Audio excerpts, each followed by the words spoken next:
How to make money during a recession. Get a pen and paper. We're going to talk about a lot of ideas. A recession means volatility, which means opportunity, and there's so many things you could do. Cannot wait to share.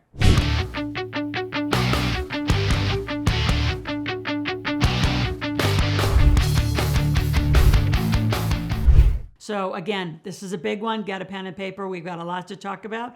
And I am a real estate millionaire. So I got to start with that.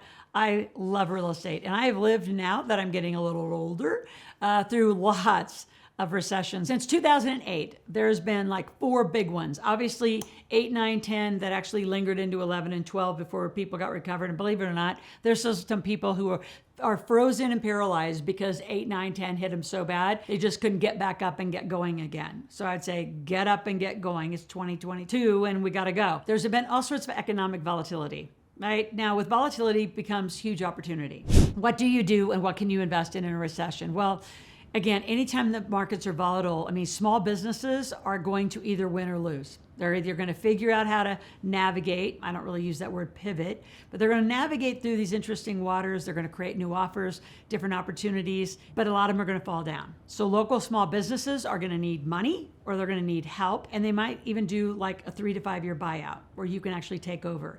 Assisted living facilities are on the rise. That's a great one to look at if you want a little more passive investment.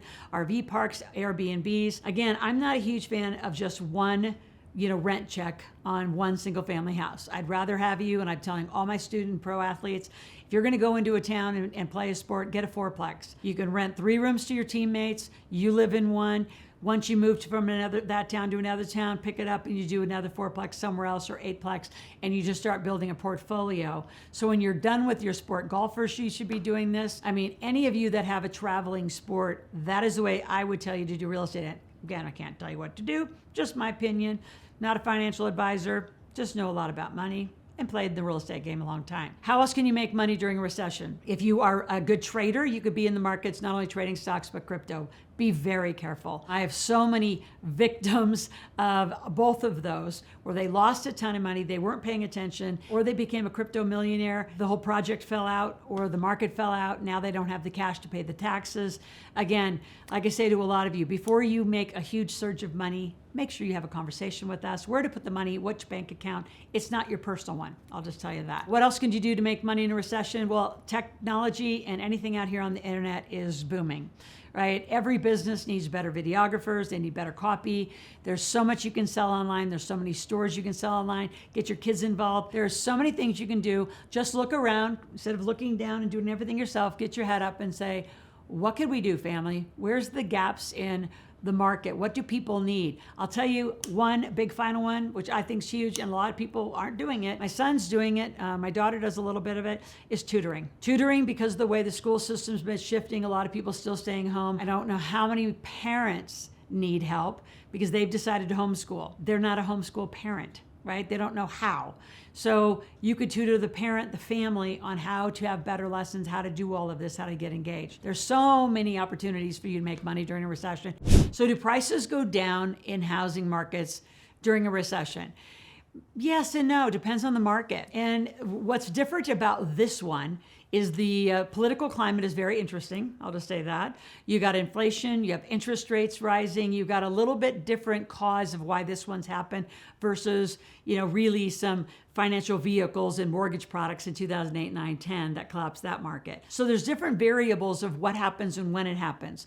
Right now, I can just tell you, because we've been producing in the Boise market for a very long time, we were on just, an almost inverted curve. It was so hot, and then just hardly, days on market went, from not even a day to, I don't know what the days are. I think it was around 10, 15, 20 days. It's expanded. Now, Texas, different kind of market. Still see a lot of movement in Texas, see a lot of movement in Jersey. Still see a lot of movement of the Northeast, though, down into the Carolinas. The Carolinas and Florida have had a huge surge. So do prices go down? Again, I think it's market dependent.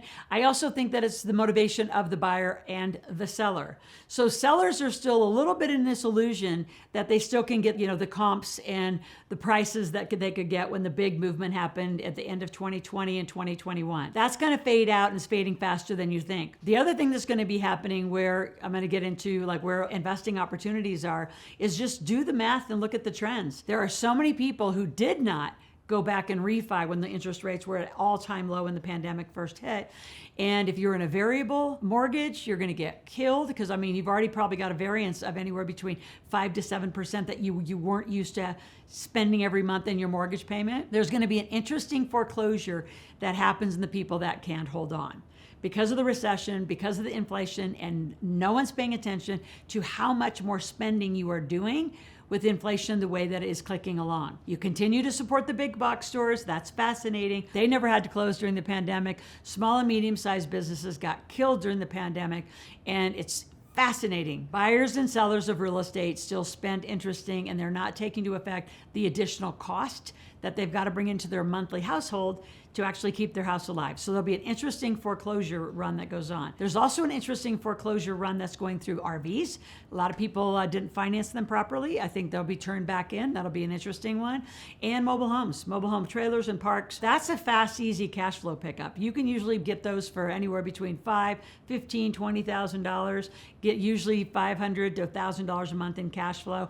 It's going to be an interesting turn of real estate. And I also think because of the recession, people are still a little bit frozen. You know, we're still, I always say, we're at the heels of the pandemic and we are in the recession. So people are still transitioning, and because most people are financially illiterate and they don't even know who to talk to and how to talk to anybody, they go to this thing called the bathroom wall, it's called the internet, and they just look for all this smattering of information and you try to cobble together your own idea versus hire a mentor, hire a coach, get a plan, and know how to navigate through this. It's not going to be difficult, it's just different.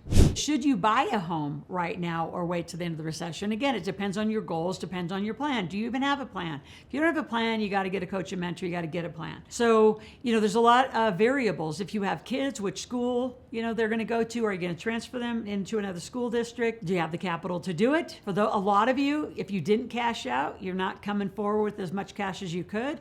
Some of you, you've been playing an amazing tax game, which is that if you live in your house for 2 years, you can actually carry all the capital gains. So if you actually, you know, made $250, you can carry that all forward to another one. So if you're in one of those where you're 2 years cycling into a bigger and bigger home and a better home and making the cash in between, that's an interesting strategy. So should you buy one right now? I don't know. I would just say what I see is more people are renting. They're actually selling out if they can still get a good price, and then they're going into a rental situation instead of buying back in, because some of the markets are still too high. Like where we are here in northern Nevada, way too high to get back in right now. This part, though, you got to wait till those prices come down. But again, that's up to you, up to what you want to do with it. I also know people who are buying as prices are coming down a little bit in some markets. They're buying bigger homes next to universities and now renting by the room. So they're buying like a 4-bedroom, renting it out to 4 different students as long as it's close to a college campus. So again, depending on the use of the real estate, it's up to you, up to your plan. I want you to subscribe to my channel, click the notification button, share this with a lot of folks, especially if you have a group of people who've been talking but not walking about real estate. Like, stop asking other people's opinion who have never done it. I have so many millionaires in real estate in this community. Lean in, come learn, and come engage with us. Ask a question. Go to askloral.com, ask any question at any time. There's 2 ways to do it. One, you do it free. One, you can pay $17 a month in my membership and ask a question. I give you a phone number, local 775 number. You can text me 24/7, as well as come live twice a month so I can see your beautiful face and we can have a conversation about money. Now, how do you make money in real estate during a recession? Well, there's all sorts of ways. When it's this volatile, you've got to really be, in the right markets. So, as most of my guru and expert friends would say, buy in your backyard, buy where you can manage, buy where you can handle it. Now, that's easier said than done when you're looking at some of these markets. The buy point in is just so high. I personally love buying in the Midwest. That's where I started. I was in Oklahoma, was my millionaire state. I branched into Arkansas. I own some in Mississippi, Texas, Kansas. I'm hugely in Kansas, Missouri, and Ohio right now. I love those markets. Like I said, took a run through Boise. We did get rid of all our houses, but now we're in just land in some RV parks and doing some final moves out of there. There's a lot of ways to make money in real estate. If you're a beginner, let's talk to you. What do you do if you're a beginner? I would say join a team. How did I become a millionaire in real estate so quickly? I joined a team of other successful people. And you say, well, what did you do?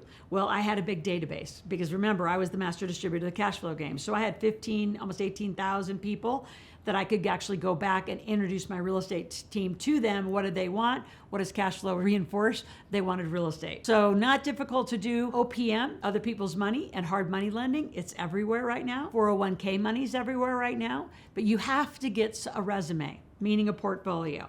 If you're just a beginner, what I tell all my beginners, and I do a lot of beginning real estate, is start small, do a quick fix and flip. Whether that's mobile homes, whether that is, fix and flip an RV park, a storage unit. Just start small, start flipping so you get your cash up and you get a little bit of a resume of successful projects. Then you can start getting into bigger stuff.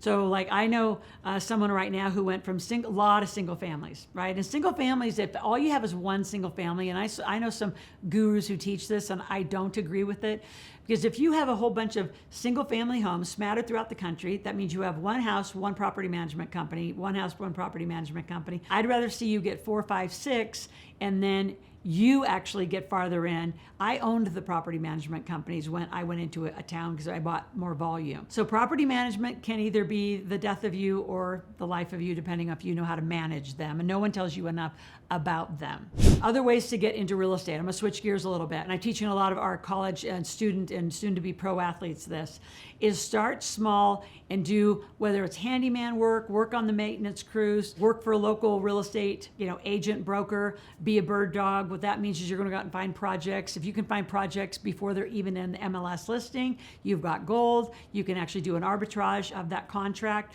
There's a lot of ways to make money in real estate. What I would tell a lot of you is just don't make it on the buy. Own the construction company, the rehab company, the management company. There's so much cash flow around real estate, and most of you can't be bothered. So you skip over the real estate and you just hire everybody else to do it. Why don't you own the companies that you hire and own it all? There's a way to do all of that. Love to help you learn that.